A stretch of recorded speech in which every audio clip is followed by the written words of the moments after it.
Welcome guys to Pitch Your Film Three Ways with Create Jobs and Satellite Films. Just a reminder, there is the Skip Intro bursary fund where three artists are able to be commissioned for a piece of work. Elizabeth will explain a bit more about that later.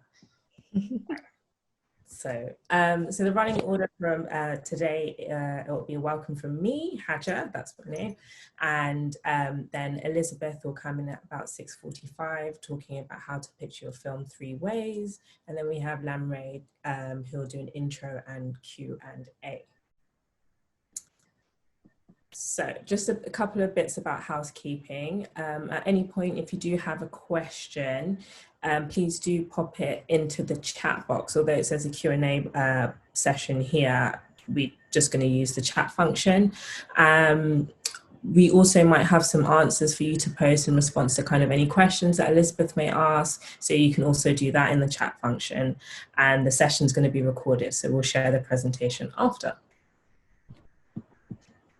So a bit about Create Jobs.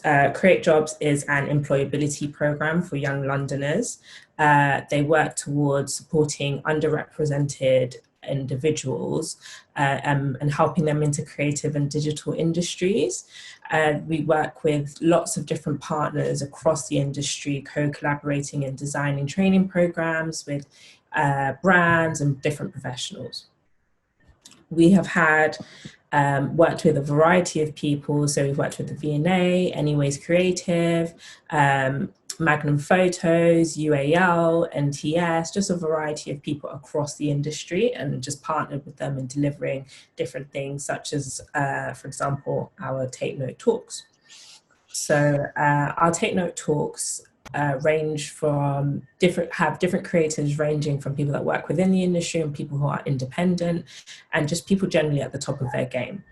The Take Note talks focus on how they've progressed into their career and how we can learn a thing or two from them. So we still do have these events running, and you can have a look on our website, createjobslondon.org/events. And yeah, you can join in on the fun. We also have workshops with Ayumi Kono. She is helping us with how to take practical steps towards your dream career, equipping you with the skills and ideas that you might need in order to take the next step forward. The next session is on the 24th of July. This is geared towards, everyone is welcome, but we do recommend young creatives from the ages ranging of like 18 to 30 to join. Yeah, it's also part of our employment surgeries, interactive events to help you improve your employability. And if you want to stay in touch with us, you can keep up with us via Instagram and Twitter at create_jobs, or via our website, createjobslondon.org. And then with Satellite Films via Instagram, Twitter, and satellitefilms.org or via website. So what I'm going to do is I'm going to pass on to Elizabeth. Share her screen. Thanks, Haja. No problem. Great introduction. Hi, everyone. So my name is Elizabeth Benjamin, and I'm a film producer. Today, I have been asked to talk to you guys about basically how to pitch your film idea. And I thought it'd be interesting to cover three different kind of aspects of pitching. So we're going to go through those tonight. Firstly, who am I? So I'm a film producer. I've been working in the film industry for quite a long time now. And my kind of clients, I guess, or people that I make films for include like The Guardian website. I make documentaries for them, a couple of which I'll talk to you about tonight. I also make films with artists, filmmakers, and I guess I'll also be kind of covering that as a sort of field tonight as well. That also means that some of the films I make are for galleries and exhibition purposes, as well as cinemas, film festivals, and everywhere else. online and DVD and that kind of thing. Satellite Films is a company I've been working with for a couple of years now, and they really specialize in kind of experimental artist films, and films particularly with a kind of social issue at the core. So one of the films I'm going to talk about is actually a Guardian film commission that should be up from October onwards online. And that's one of the films that I actually pitched for with the director, whose name is Edwin Mingard. We pitched for that at Sheffield Docfest, which is the UK's kind of leading documentary film festival. It's like the place to be at if you want to pitch your documentary film idea. So I'll be talking about that film, and I'll also be talking about another film called The Circle, which was a film that I pitched with Lanre to the BFI Doc Society, who again are one of the main kind of documentary film funders in the UK. In fact, the main film funder. And Lanre and I got together, he'll probably tell you a bit later on in the talk, but we were actually kind of paired together by our executive producer who works at the BFI. So he'll tell you a bit about how he kind of came up with the idea and how he decided to pitch it to the BFI and that kind of thing. Anyway, those are some of the examples that we're going to run through.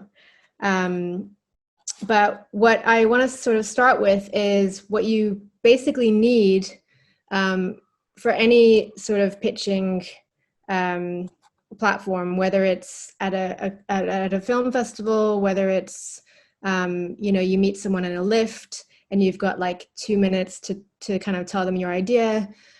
Wherever it might be, you really need to write up your idea, and ideally you want to write up a treatment. And the treatment basically is what people will see on screen. So you kind of want to describe to audiences what the film actually looks like, what audiences will actually see. And it's different to, say, a synopsis, which is a little bit shorter, maybe a paragraph, maybe like 300 words or so, that you might also get asked for when you're pitching. But the synopsis is more like a summary of the actual treatment. And I think with anything, it's just good to start writing your ideas down and just kind of trying to visualize what you think this film is going to look like, what your artistic vision is, and so on and so forth. And the more you write down, the more then you can sort of condense it down into, the synopsis and really like a tight sort of treatment that you can email to people and you can use for pitches. So the 7-minute live pitch is what we're going to focus on now. And as I said, this is something that Edwin and I did a couple of years ago at the Sheffield Doc Fest, where we basically pitched a film called Stoke Film. And it was a film about a group of young homeless people living in Stoke-on-Trent.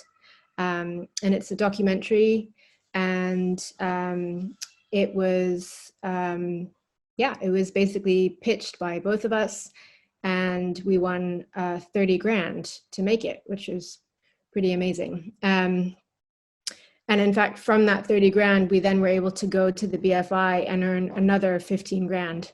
So it's kind of like, it's always a domino effect with these things. Like as soon as you get a bit of money in, then you're in a good place to try and get more funding for the project. So I wanted to, I guess, start with maybe what a treatment kind of looks like. I think Hadja, you might have the Sisters with Transistors PDF, I'm hoping. Maybe we could show that now. Yeah. So this is an example of a feature documentary called Sisters with Transistors that I helped produce. Um, it screened at South by Southwest, actually just this year, albeit online, sadly, due to the virus.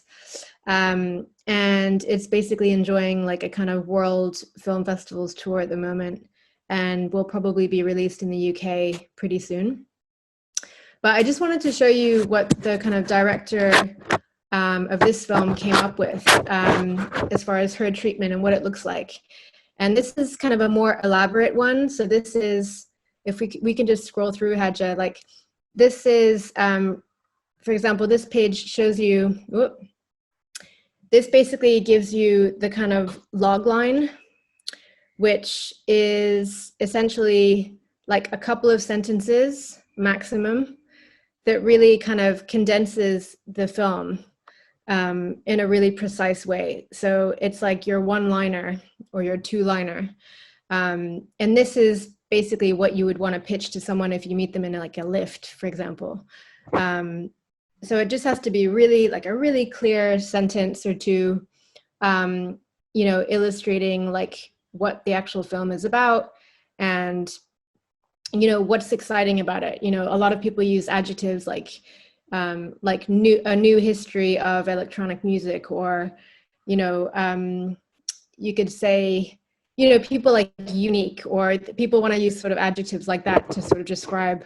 And in this case, it's a film about the history of electronic music through the kind of women who basically are these sort of unsung heroines who, you know, maybe you might not have heard of. A lot of the time when we think of electronic music, we think of men pushing buttons and that kind of thing. And actually, all throughout history, there are a lot of women working in their basements, you know, like with synthesizers and whatever else. So yeah, we can just scroll through a little bit more, maybe, Hadja, to give you guys an idea. I mean, this is beautifully designed. It kind of shows a lot of nice like stills that might be used. This is the sort of synopsis page. She called it a synopsis confusingly, but it's actually more of a treatment. It's a bit of both, to be frank. And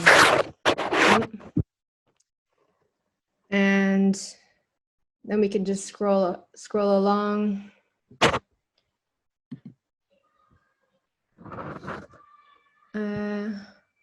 Oh, I think there might be a little bit of interference, but I'm hoping, I haven't done anything, so I'm hoping you guys can still hear me okay. The other thing that is good to include in a treatment is a director's note, or a bit more about your vision for the film. So you've got your story, you know the story that you want to tell. How are you going to tell it? Why are you the best filmmaker for the job? You know, why shouldn't someone else make this film? You know, what kind of, what interests you the most? Why are you passionate about this subject? And here, the director, in this case, Lisa Rovner, she talks about, you know, how electronic music has sort of affected her. It could be something that's affected you personally or not. It could just be something that you are really passionate about and that you know about and that you feel hasn't been captured in a film before. She also, towards the end of this director's note, talks about, you know, collaborators as well. So her kind of team that she has around her. So how are you going to make this film? Who are the collaborators you're going to work with? She talks about like Cara Blake, who's an editor, who has already made a film about one of the protagonists in the film, Delia Derbyshire, who did the Doctor Who theme song, just FYI. So she's thinking, okay, she's going to include her in this to let people know, funders know, that she's working with someone who's already familiar with the subject and who's made a film that's, you know, similar to hers. But obviously hers is much different. So let's scroll on down a little farther. And yeah, these are just some of the subjects that are going to be included in the film. So Hadja, you can just kind of roll through. These are some of the kind of characters, if you like, that she was going to include in the film and ended up including.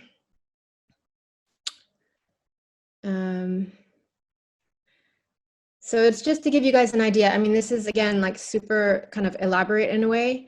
You've got towards the end a little bio for the director, you know, put down your credentials. You know, again, this is about like selling yourself. What makes you the best person for this job as a director?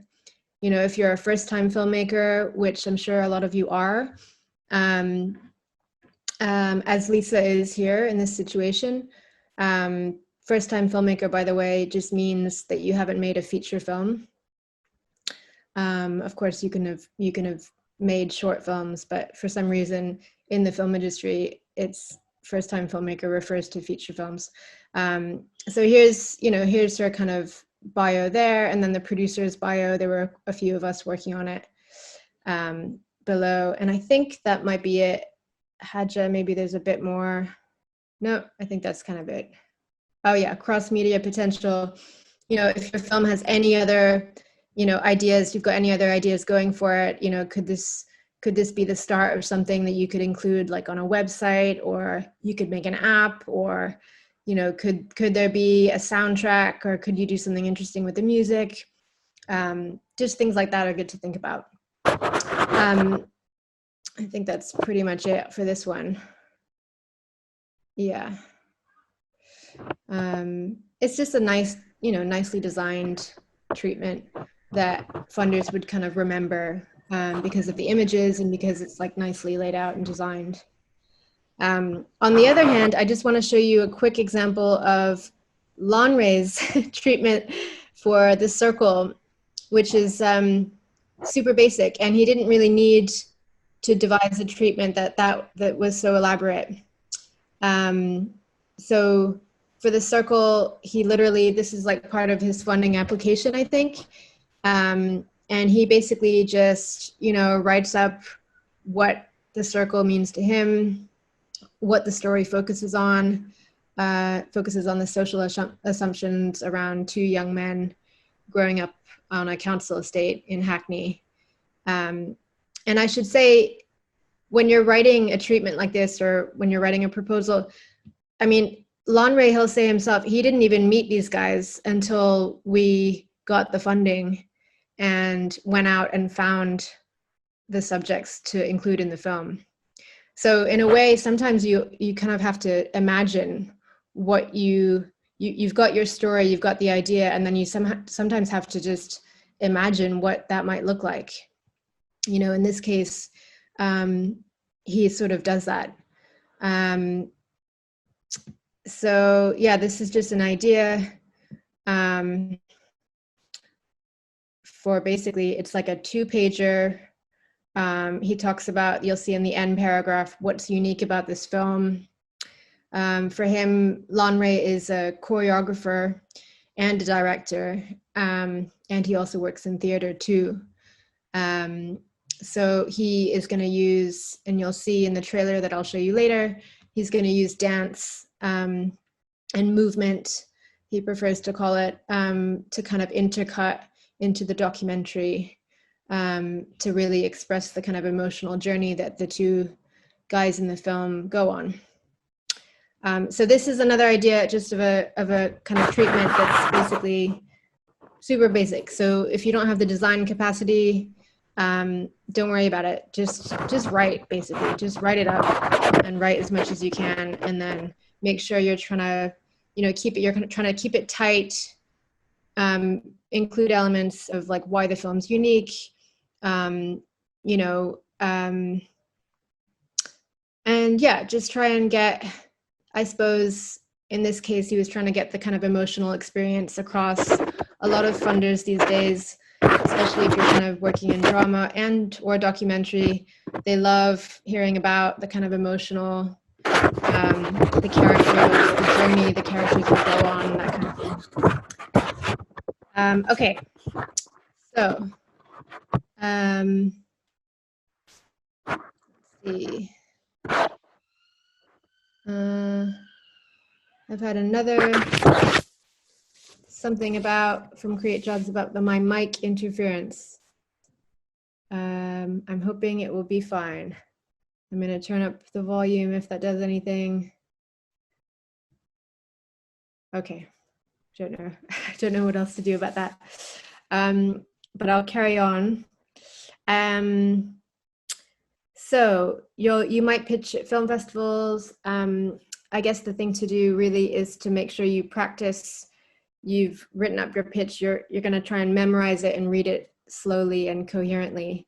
And what we could do now, Hadja, is go to the Stoke film example. And guys, I'll just introduce this before we play it, maybe. This is basically part of a pitch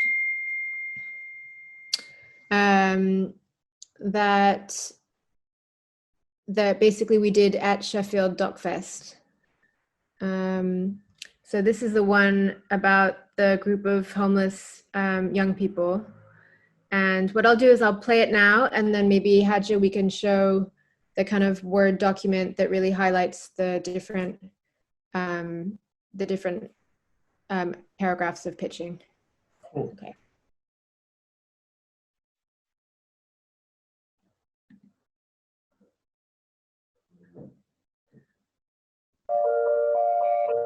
Oh my god, what are we smoking a bag every time we see me? I've got a bag. Right now it's going down. That's good. So now we know he's playing. People who are homeless got kicked out of me house. Absolutely amazing. Some people have got things they need help with. People have different situations, but people won't notice that from this video. Everybody seems so happy and so cheerful, nobody will notice the background. How do you mean? Because they obviously want to do this with you, and that's how they're going to do it, by putting a front on. Looks like we all get on, but some of us don't. We have ups and down days with each other's. I mean, look at some of us being happy. No one knows the pain inside and what we've all been through and how we ended up here.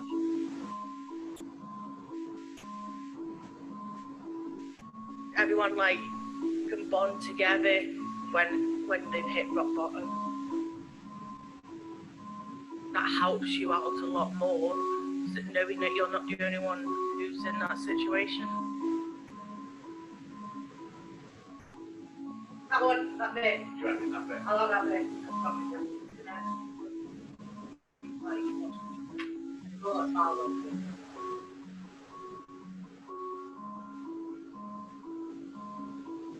Brilliant views on some places though. No, we're nice. Not in the neighbourhood now. They're nice, brilliant views. What do you remember about being there?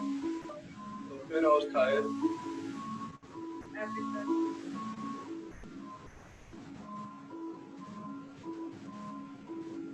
I only just shows that it's easy for people. People from different backgrounds.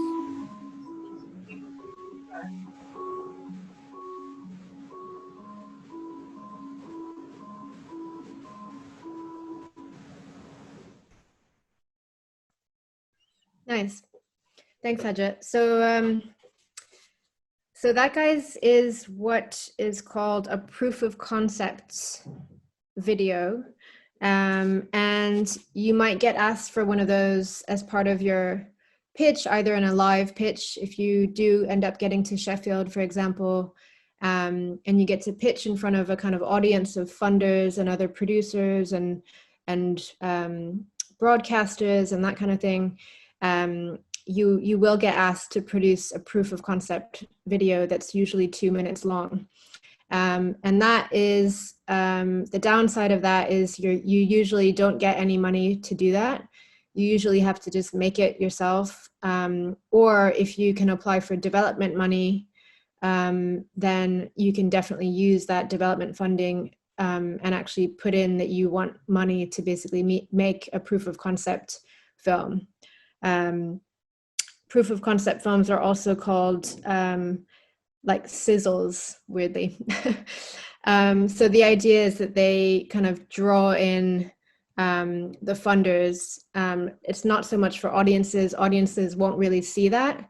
It's more to show funders the kind of thing you're looking to do.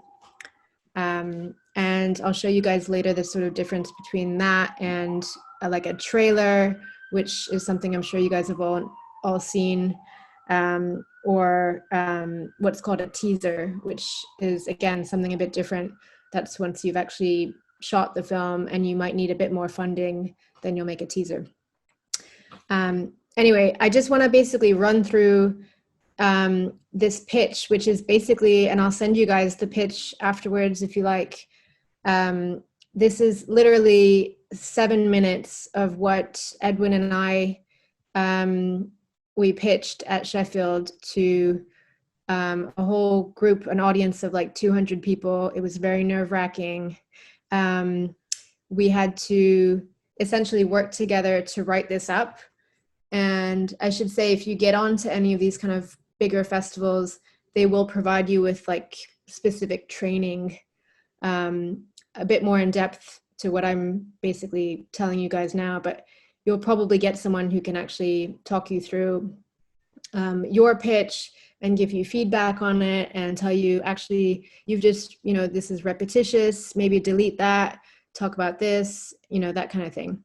But this is really like, I just wanted to go through what your pitch really needs to have in it. The first bit in yellow is the introduction. So what I've mentioned before, why are you the best filmmaking team for this job? Who are you? I put, obviously, it's good to introduce yourself to a big audience. I got selected from Sheffield to be a kind of what's called a future producer, which is a scheme that they have to support producers into the industry. It's like a kind of mentoring scheme, which you guys could also apply for if you look on the website.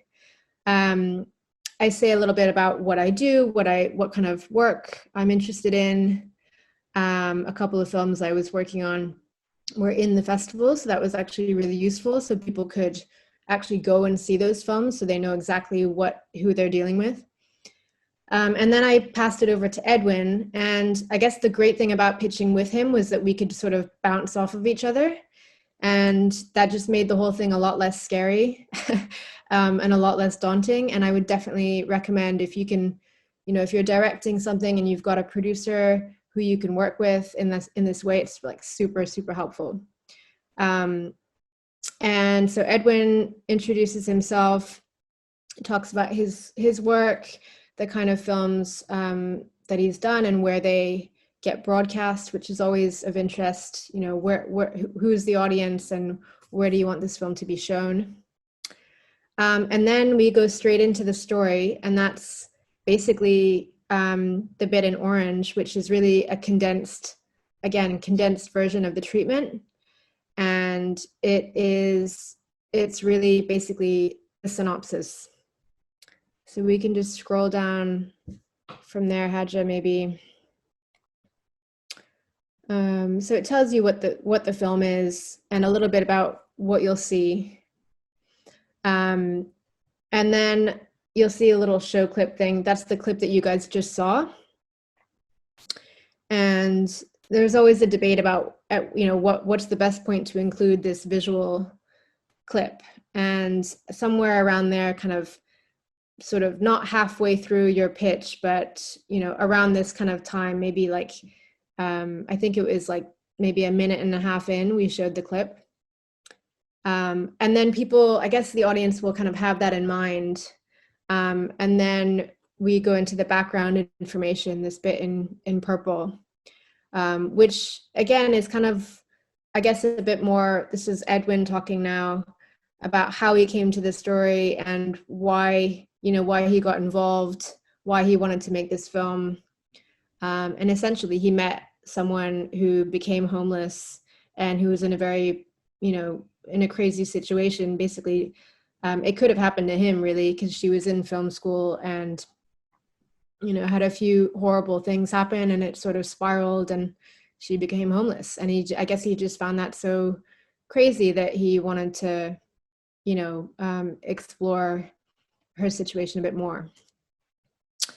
And then if we scroll down a little bit more, so this section really is like, you know, he's clearly the best person for the job. Not only has he got great access to these characters and these, you know, these people's stories, but, you know, he gets it. He's you know, he's friendly with them. He, you know, and he's got this idea about how he's going to make the film, which is the bit in sort of dark purple or sort of blue. I'm feeling a bit colorblind here today. And he talks about, you know, his experimental working method. So he's got the story, and here it's like how he's going to make it. He's going to make it basically by collaborating with these guys the whole time. So in the end, we basically ended up running all these workshops with them over like a year and a half. And they were the ones holding the camera. They were the ones doing the lighting. They basically did most things, and they interviewed each other, and we just kind of sat back and sort of helped shape it a little bit. They even like composed the soundtrack. So yeah, it was a great experience. So that is quite a kind of unique selling point to the story. Finally, this bit in blue or turquoise. Why is this urgent? Why is your story urgent? Why do you need to make it now? And this is something that you will get asked. Like, it's really important to kind of think about, you know, the time in the world. I guess right now is sort of obviously a crazy time with COVID. If you've got a story that is urgent, you know, and it needs to be told now, and people need to see it right now, then you need to say so and say why. And, you know, sometimes it's good to say what you're going to use the money for, or, you know, that kind of thing. Okay, so that's one pitch, kind of 7-minute document that we'll share with you guys, so you can kind of use that as a tool, hopefully. Just lastly, actually, there's a Q&A page, and I won't dwell on this, but basically it's really important. Once you've done your pitch, you've written it out, you need to think about what questions you're going to get asked. And I don't know, Hadja, if you've got, I think you might have a visual of just a few of the question and answers. There we go. Yeah. And this is just, again, I can share this with you, but it's really, it's just really important to think about, you know, what's not in the pitch, what you could add.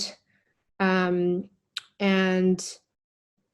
yeah, basically maybe think about who the audience is again, think about the structure. Is the film in like 3 different acts, or is it 2 acts, or, you know, what are you trying to say to the audience? You know, is it more political, or, you know, around kind of social issues?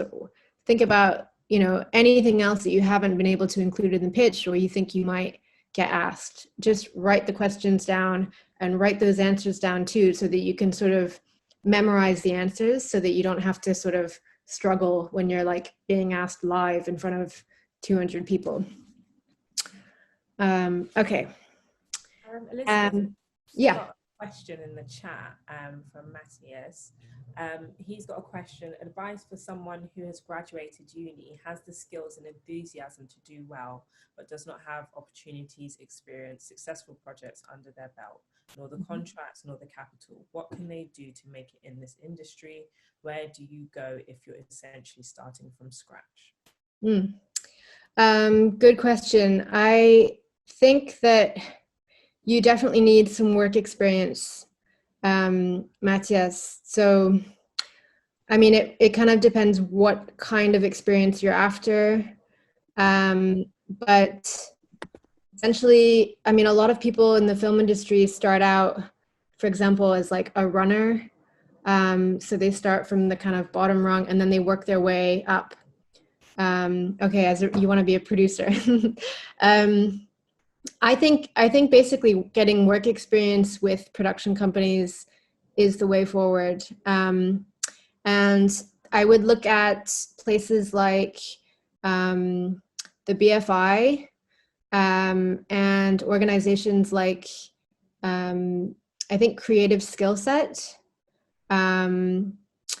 And those kind of places, those organizations are basically big film bodies for the whole of the UK. Also, Film London is a good one. So should I write these in? No, you can hear me. Yeah, Screen Skills is another organization. But Film London is good because Film London is, you know, obviously targeted to Londoners and London filmmakers. There's also Equal Access Network. And I'm hoping you can see some of these answers too on the chat that are coming through. Yeah. Ooh, I've just seen another. Shall I read out this other question, Haja? Or shall I wait?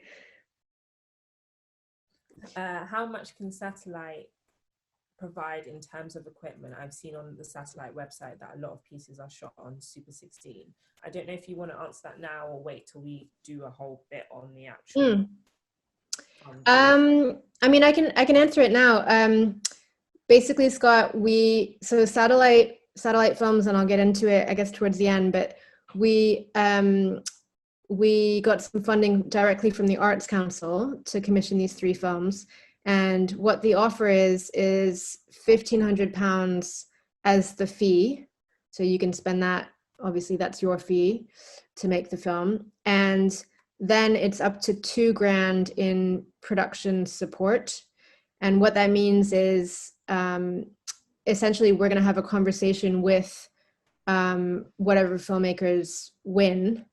But basically, I guess you could have an idea as to what you want that money spent on. So it could be, for example, that you know, if you want to shoot on a Super 16 camera, I mean, I would not advise that because that's going to be all of your $2,000 spent, probably just on the development costs. But it's more, we were thinking like we could provide production support in terms of maybe the grading of the film or the sound design or the sound mix specifically. So in the end, you'll get, you know, a film that's produced to a really high standard. But of course, we do have access, I think, to some camera kit that, you know, Satellite's super happy to loan out basically for the production. So there's a few different ways, you know, that $2,000 can be spent. And I think it's just a conversation, but maybe have an idea when you're applying. Should we move on a bit, Haja? I feel like I've only got 15 minutes. We'll come to your question again when we go through the fund. Yeah. So maybe what I'll just show, I feel like I've talked about this a little bit. So the teaser or the sizzle or the trailer, all these, the vocabulary is a little bit crazy and confusing. But what I wanted to show you now are some examples of trailers specifically from a couple of films that use Archive, which is basically, I use a lot of Archive in my filmmaking, and I have to say that I think it will be used more and more given the kind of COVID crisis and given that people are basically working from home. I mean, it's amazing what kind of Archive is out there, and it's just amazing what you can do on your own using Archive and your own editing software like Premiere. Obviously, you have to clear it, which is complicated, but I think more and more we might see that Archive and animation also is going to be used in films because you can just do it on your own. You don't need a huge group of people to go out and make a huge production that costs loads of money. You can actually just spend that money yourself doing it from home. But anyway, here's an example of a trailer about Bruce Lee, and we can talk about it afterwards, but yeah, I'll show that.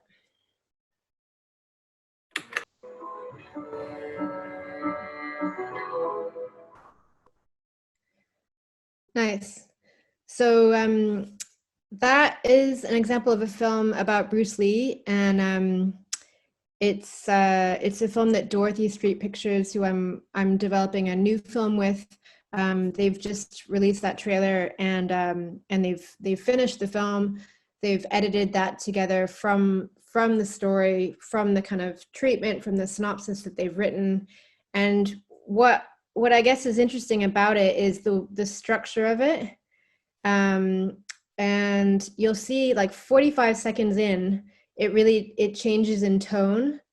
So you get the kind of, you get this sort of Bruce Lee story. A lot of people have heard of Bruce Lee, as a kind of actor, as a kind of kung fu specialist, martial arts, king.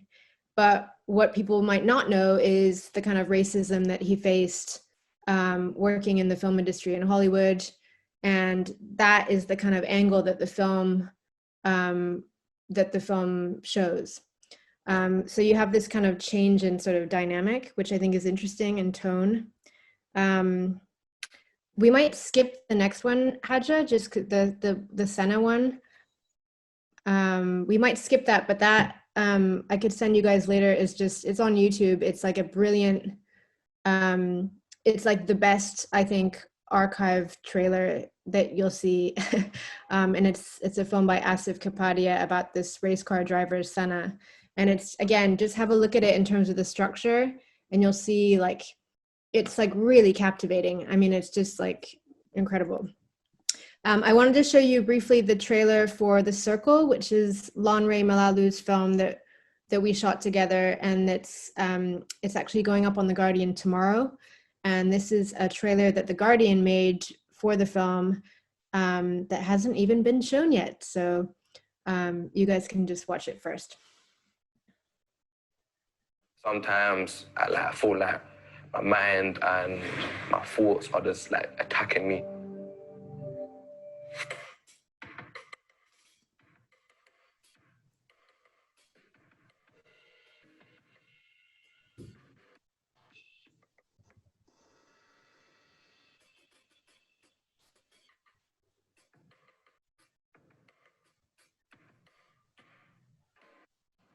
Doesn't matter if you're blood or not. But like when you go up here and you're around like a lot of people that's been there like since day one, you get that brother connection. Like, oh, you look out for him how you look out for your brothers, like a brother's keeper, basically.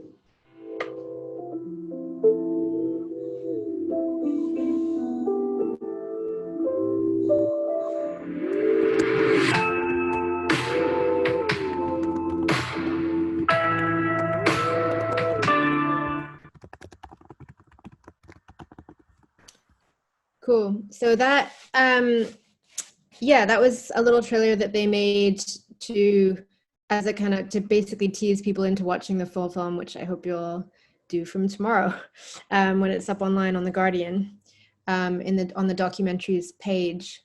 And again, Lanre will come in at 7:30 in 15 minutes, and he can talk about that further. So I thought now we could just go to the funding application, because I feel like we've done a bit of the structure. Yeah. So number one, I kind of showed you guys before, but it's the log line that you'll get asked. So 2 sentences, something really short and snappy, that, again, you can just condense the synopsis down into these 2 sentences that you'll probably need for any kind of funding application. The synopsis is usually like 300 words. And again, that is kind of like a distilled treatment, but it's really like a summary. It's just like a paragraph or 2 summary of what the film is, and why it's so unique. The artistic vision, we kind of touched on that a little bit. How are you going to tell the story? What kind of devices are you going to use? Maybe you could talk about like references are always useful, like any other films that you love or any other artists that you really admire and that you feel like are akin to what you want to do, this is the place to sort of mention those, just name drop, basically, just name drop other films, other artists. You know, you could say it's a bit like this, it's going to be a bit like this film, you know, but I'm going to do something different, you know, with, I don't know, the music, or I'm going to do something different with, you know, perspective, or whatever it might be. And again, maybe try and mention why this is an urgent film that needs to be made now, because funders are interested in that. You know, they want to put films out that people need to see right now. Again, think about the team, who might be editing the film, what experience do they have? Think about the music, the composer, and your producer. And definitely try and put in, credentials, big yourselves up, big up your team, put in any links to previous work. You'll definitely get asked for previous work. And then you might get asked, for example, for the BFI, for their fund, which I would also urge most of you to actually look at. It's called the BFI Doc Society Made of Truth fund, which is going to be open mid-July, I think. And that is basically what Lanre and I applied to. That was the one that they give you 15 grand or maybe more this year, who knows, to make a short film, and ours was like 15 minutes long. But we had to come up with a budget, and I just want to briefly show you the budget. Maybe Haja, if you have, I've drafted this kind of sample budget for you guys, which is actually the exact template that the BFI gave us when we had to, when we got the funding and we had to like redo our budget. This is the kind of layout that they sent. And I don't know, Haja, if you can like scroll to the left maybe, and then up a bit. Yeah. So this was like a budget that was based on 3 days of filming. You've got your kind of top line, producer, director, maybe writer. In this case, it was a transcriber, top line people. Then you have kind of your camera, who's your DOP, your sound, lighting, etc. So these are all crew fees. And then if we scroll down more, you'll sort of see runners, assistants, and then so crew subtotal, and then keep going down, Haja.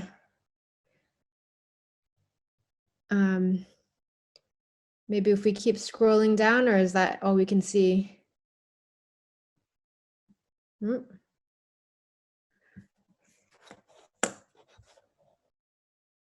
Yeah, if we keep scrolling down, then you'll see, production costs, and then post-production costs. So it's just to give you guys an idea. This is for a film that where the budget was just over 15 grand. And the costs, the fees in there are pretty realistic. I mean, this is low budget, but I thought that might be helpful.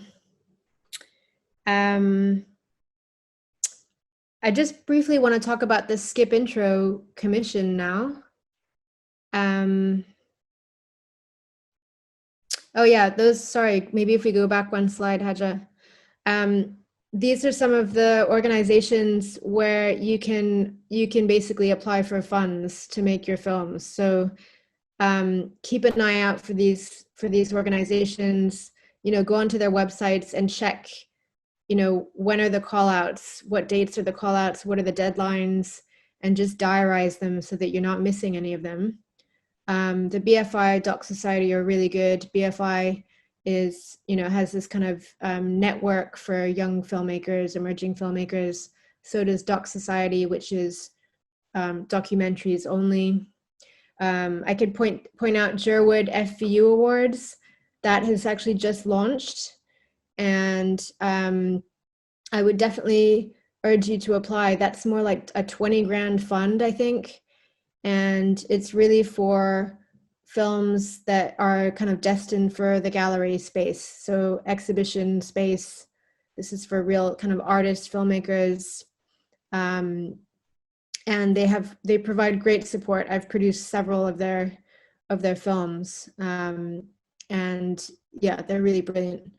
But yeah, check out any of these. I would also look at the Arts Council England as well, who often provide kind of project by project funding.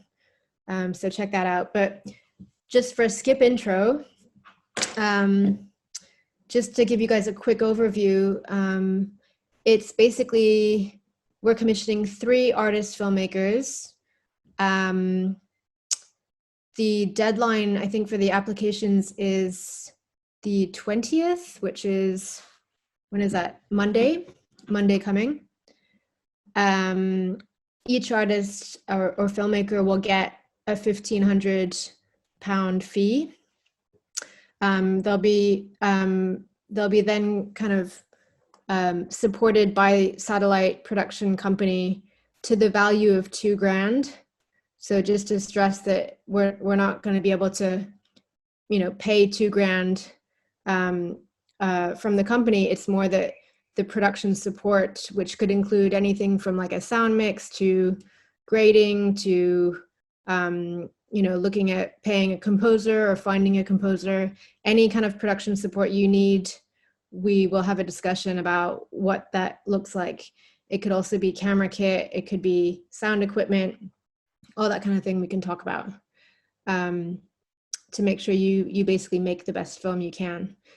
And I guess the idea is that you'll have 2 months kind of support from the company. So for myself and Edwin, and that basically means that we'll be in contact and helping you along the way, answering any questions and, looking at cuts, things like that. And the online distribution is basically the films will sit on the satellite website.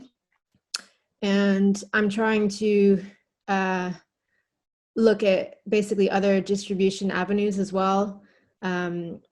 It's likely that Channel 4 will be able to look at the films and decide if they might want to acquire one or all 3 of the films to screen online, which would be amazing. So yeah, I think the participants, I've just seen a question from Scott, when will the recipients be announced? I think we're going to be deciding on the winners the first week of August. We've got 2 other artist filmmakers. We've got Ayo Akingbade, and we have an artist filmmaker called Raman Sadani, who won the FVU Jerwood Prize last year, who I worked with. And they're also 2 selectors who are going to be selecting from a short list of filmmakers. So yeah, a good kind of team to decide on the winners. That is pretty much it for me, I think. We've got some questions in the chat. Yep. We've got one from Sabab. Do you think brushing up on politics in a funding application would be a mistake? For example, a film has roots in identity politics, the way minorities are perceived, and talking about how the right-wing media portrays them as to how important it is to have media that shows the opposite. I mean, no, I don't think that's a problem at all. I think that sounds great. If your film is, is about, about how the media portrays, if it's about, I don't know, sort of identity politics, that sounds great. I mean, that sounds wonderful. I don't really see how that would be a mistake. I guess it'd be good to know more about how you're going to show that in the film. Would you be looking at using, I don't know, clips from right-wing media, for example? How would that be? How would that be shown, basically? That's what I'd like to see, maybe written up.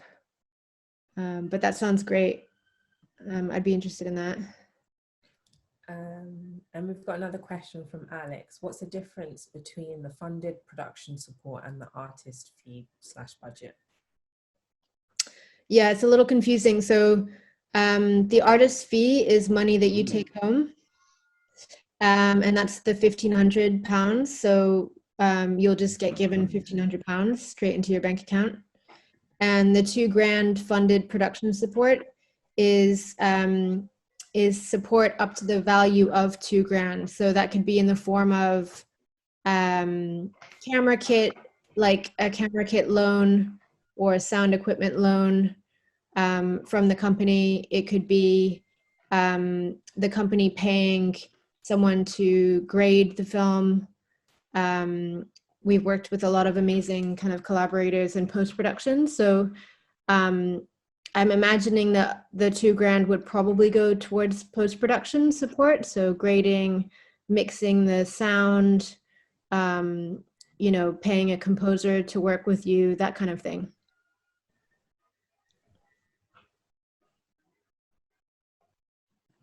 Okay. Okay. We've got a few more questions. Lanre's here as well, so we'll just wrap up after these questions. I've got a question from Grace. Would the 1,500 have to be the entire budget for the film, or could this be a portion of the funding? Then you gain funding through other routes. That's a good question. Unfortunately, we're saying that the film itself, the artist fee has to be £1,500. And we're basically trying to create a level playing field for all 3 artist filmmakers, so they all get the same fee. So for this commission, unfortunately, this is not the one to apply for if you want to then go on and apply for more funding. This is not that film commission.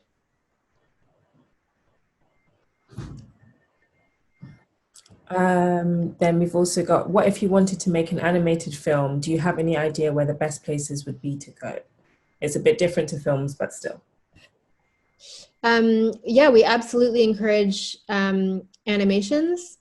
I'm not sure what that means as far as like where the best places to go, what that means, but I suppose if you mean like production companies that deal with animation, I'd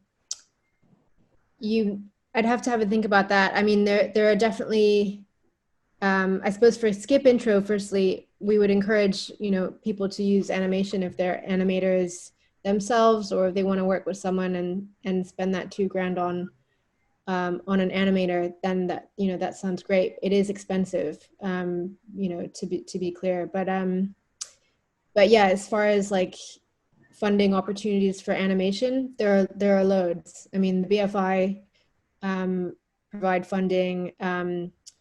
There's a festival called Encounters, I think, in Bristol, who do animation. They show a lot of animation films.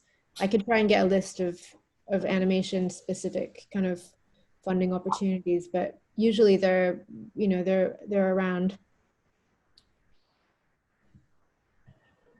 I've got 2 questions from Rose Marie.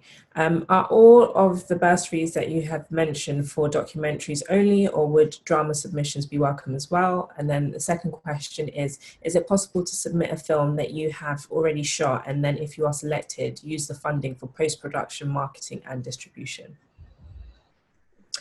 Okay, the first one, yeah, I've talked a lot about documentary, but yeah, Rosemary, the BFI obviously they have funding for drama, animation, for basically everything. Like the Jerwood FVU Award, that could be animation. In fact, one of them 2 years ago was like part animation, part drama. So yeah, check them out. Not all of them by any means are documentary. I think just the only ones that are documentary are the Doc Society, actually, I think is what I mentioned. And then to answer your second question, if you've already shot the film, I think we would need to see the budget and the kind of to see what the budget was, because if it's over that £1,500 fee, it probably wouldn't qualify.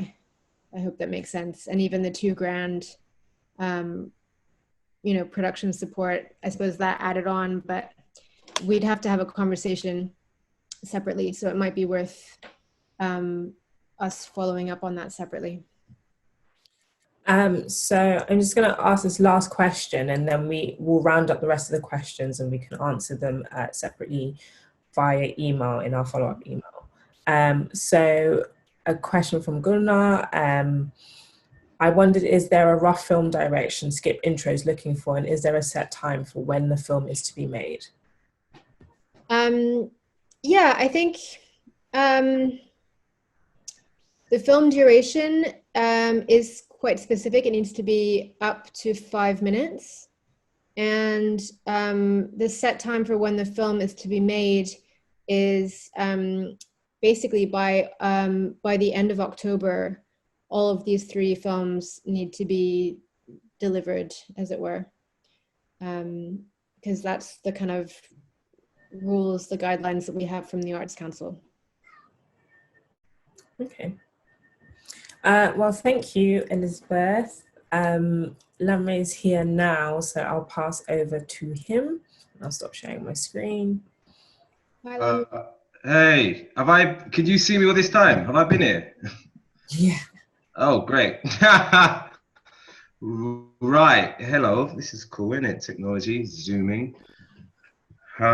So what, I mean, do we have a question? Would you say?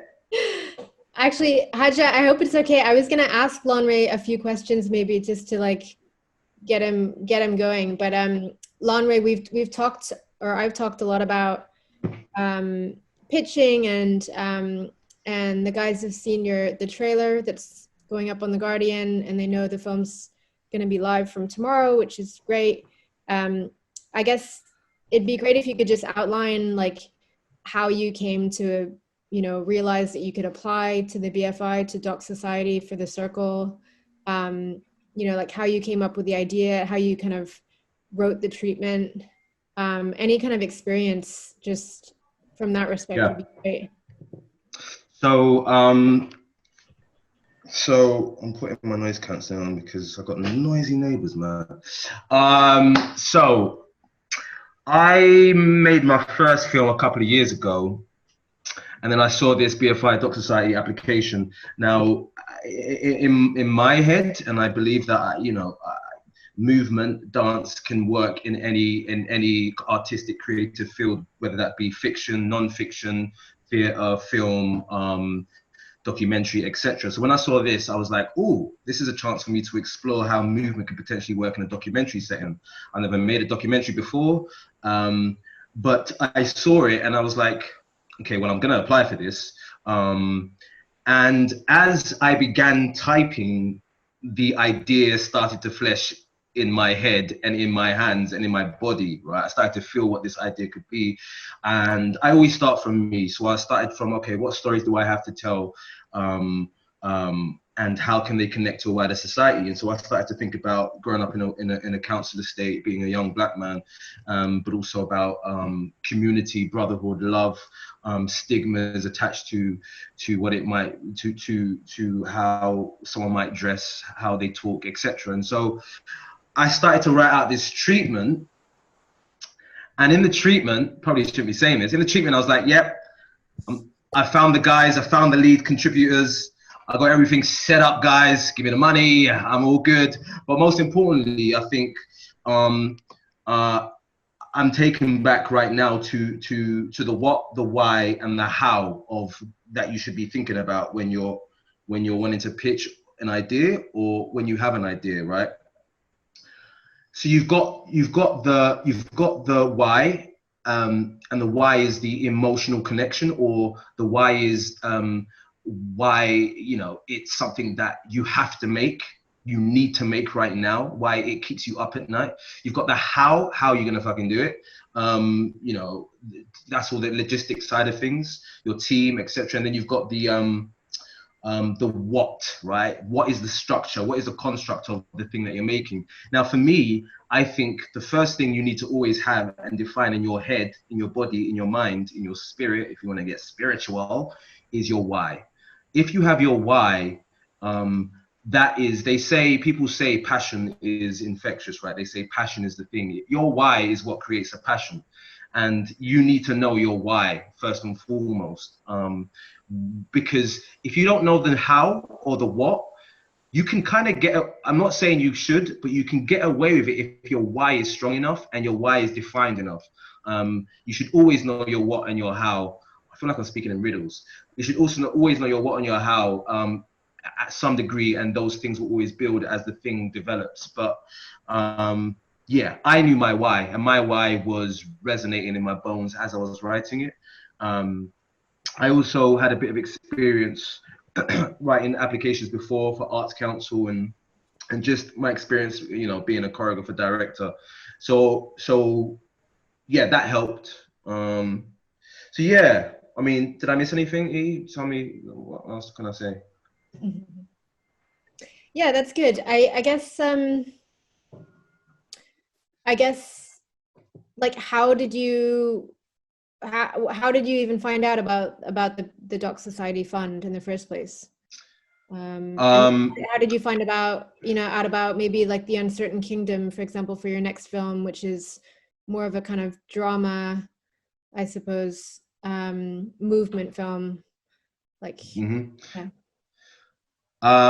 Just staying tapped into social media, which, you know, I think I definitely have a love-hate relationship with social media. I think it's a beautiful, destructive thing, in both sense of the words, like, but that is where, especially now, our world is very much leaning towards online. And so, you know, you follow BFI, follow any, you know, even maybe even go on to who they follow, because they sometimes follow some really interesting fellow artistic kind of communities or companies that will sometimes offer funding. So you should be following all these people like, you know, BFI, Jerwood, the list is endless, man. Film London, you know, all of these. If this is your place of residence where you want to kind of make work from in terms of the film world, then you should be following and you should know of all these companies and people. So do your research, watch short films and see if they're at the end of their, you know, in the credits, who supported those films, and then go follow them. Yeah, so I saw it via, I think it was via, must have been social media in some sense, or I got an email. I was part of a join mailing lists. Join mailing lists. That's a good thing. I think I even got a mailing list of it. Uncertain Kingdom, I'm pretty sure that was social media. So yeah. Yeah. Amazing. I'm wondering if there are any questions, maybe Hadja, that we should answer as well that might be relevant. I mean, I can actually see one from Jessica De Silva she says she wants to create a film about dancers from the Moors in 17th century England, and she wants to explore the politics of dance in the UK for an exhibition space, but would apply to create a short drama. Would this funding be suitable for films for art exhibitions too? Basically, I mean, Jessica, like, that sounds really cool, firstly. And secondly, definitely, I mean, if you intend this film to be, if you intend it to be for a gallery space, then absolutely, you should apply for Arts Council funding, the FVU Jerwood. Jerwood, yeah. Jerwood would be good for that. Yeah, I think Jerwood's definitely a good shout, because that was the first I thought about for that type of idea in galleries. I don't know if you've been to their space, whoever Jessica is, but their space in Waterloo, Southwark. They've got like a gallery attached to their new space there. So yeah, Jerwood is definitely a good shout. Follow them, find them. Yeah. We've also got a question from Camilla. Mhm. What was your first successful application and why do you think it was successful? Ooh. That's a good one. Oh, I gotta go back. Well, it depends because I've done some applications in the past, like purely as a choreographer, for commissioned work, and that was quite some time ago. Like there was some stuff around Bristol, but I think the big one that I remember was East London Dance. So they do this thing called the Dance Enterprise Fund, and I applied for it. I think it was 2016 or 2015. And but that one's very different. That was very interesting because you applied for it and then you had to go and do a live pitch in front of an audience, which is, some people are okay with that, some people worst nightmare. And even though I believe I can speak a bit, it's quite like, Jesus, you got to go out there and you know, quote unquote sell your idea, your piece. And I think then more than ever it was really important to get my why across. I think that's actually something that I really learned from that experience of because anyone can go up and talk logistics and talk how, but if you don't have that kind of vibrational energy about why you really want to do it, you know, that gets across, that gets to people's hearts, because that's really what you're doing. You know, you're trying to get to people's hearts and their wallets, but their hearts as well. So yeah, that was it. Lanre, how did you prepare for that pitch, the live pitch? Because that's something I kind of covered in this talk tonight. And you know, I was mentioning like you got to write up exactly what you want to say, practice. You got to like practice in front of a mirror. You know, Yeah. you know, use your arm, you know, body language. But I guess it's also good to try not to be like a comedian. You know, it's so hard, isn't it? But I guess Force it, yeah. Look, I guess I'm in a, because I have an acting background as well. Like, you know, the whole structure of learning, you know, a piece of text and being able to deliver it, I'm okay with, right? But if for someone who wasn't or isn't, I'd say, yeah, write it up, do it in front of a mirror, do it in front of friends or people that you know, ask for feedback, breathe. People forget to breathe when they're doing those things. And you're right, Elizabeth, don't try and force the funny. Some people, they write these jokes and they're coming up to it, and I could just, okay, here we go, it's coming up, guys. And no, you know, chuck in a joke if it works, and you know, and it's rooted from something. Be human. Fail, just stutter if you want, you know, don't go up there thinking because really you are on show, you're on fire, but you're also a human being, and they will know that you getting up there to do that is a big thing, you know. Or if they don't know that or don't have some kind of empathy, then they're twats, you know. But you know, yeah. We've also got another question from Grace. If you're relatively inexperienced or new to filmmaking and want to collaborate with more experienced people, how do you get them to believe in you or your idea? Oh, so I'd say that's a great question. I'd say always, again, your why. I'm gonna broken record, because if you sell that enough, they'll be like, okay, this person seems like they've got a real kind of fuel to why they want to make this. But also, I'd say have some stuff, right? Have something that you've either shot before or that you've written before, whatever it is, so that they can and you know, touch wood, you believe in it and it's of a certain caliber, and have something to be able to share to them, because you know, people who are a bit more experienced are going to be a bit more busy, right? And so they need to see stuff that you've done before, because imagine it from their point of view, they're maybe getting a lot of emails from different people, who are maybe less inexperienced, you want to do the same thing you want to do in it and collaborate with you, or with them, sorry. So I'd say have something that you are, you know, some type of material that you can show them, know your why. I think, yeah, that's it. Okay, we've got another question from Jesse. How do you get around the what will we see question for funders when it's an observational character-led doc that will unravel as you go and it seems almost a too obvious answer?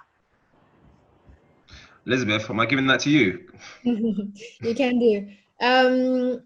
Yeah, I think when you're writing a treatment, nothing will seem too obvious. So I wouldn't worry about that. I mean, if it's observational, if you know something's like going to be revealed, you can say like, this is the story, this is what we see, and then this will be revealed.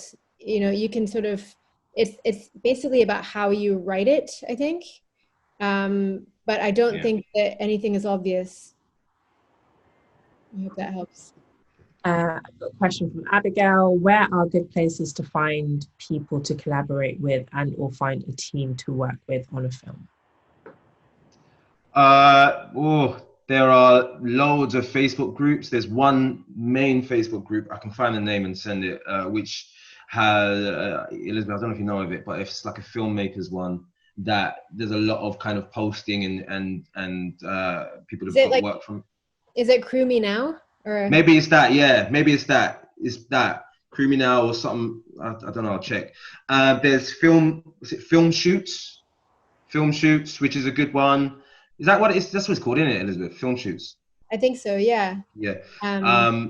Which I feel like I want to check it. I think it's film shoots.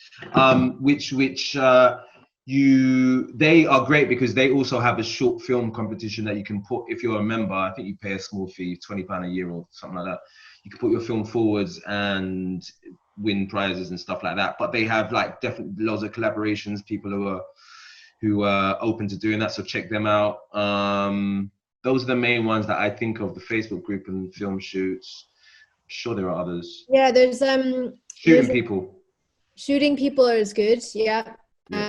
Although I feel like you might need to pay like a subscription for that, so might not be that useful, but maybe there's one called Lift on Facebook, which is like, you know, ladies in film and television. I mean, not a great name, but that's useful if you're a woman filmmaker.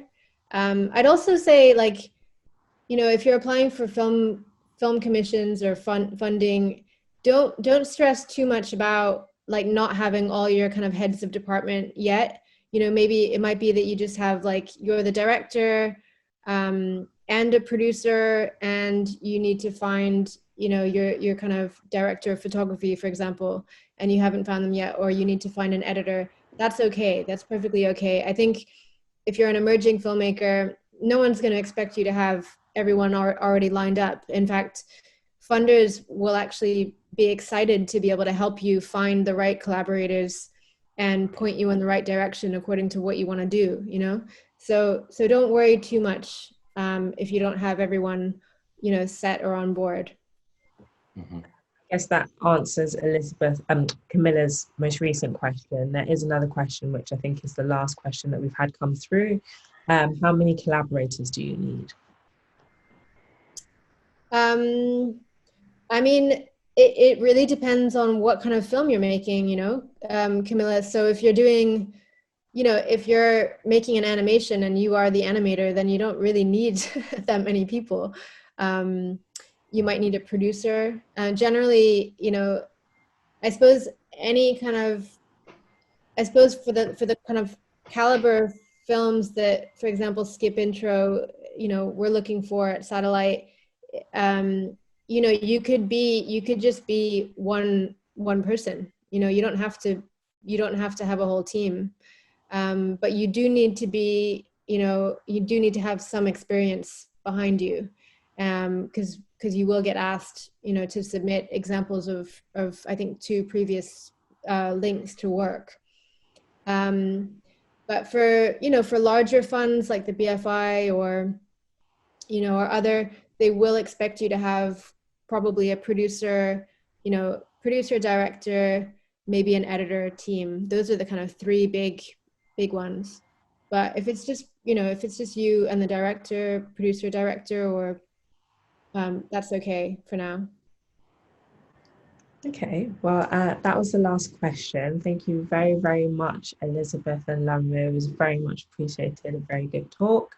And if you guys would like to, again, keep in touch with us, so you can find us at, can you guys see my screen? Sorry. No. Bear with me. Yeah. You can find us at create_jobs on Instagram and Twitter, and Create Jobs London on .org via the website. And then also Satellite Films via Instagram and Twitter. Again, resources will be shared post this talk, and hopefully stuff will be online with The Guardian, and we'll be able to share that a bit later. Yeah. Great. Thanks everyone for listening. Thanks everyone. Be well. Keep making shit. I'm allowed to swear. Well, I've done it anyway. Take care. Bye.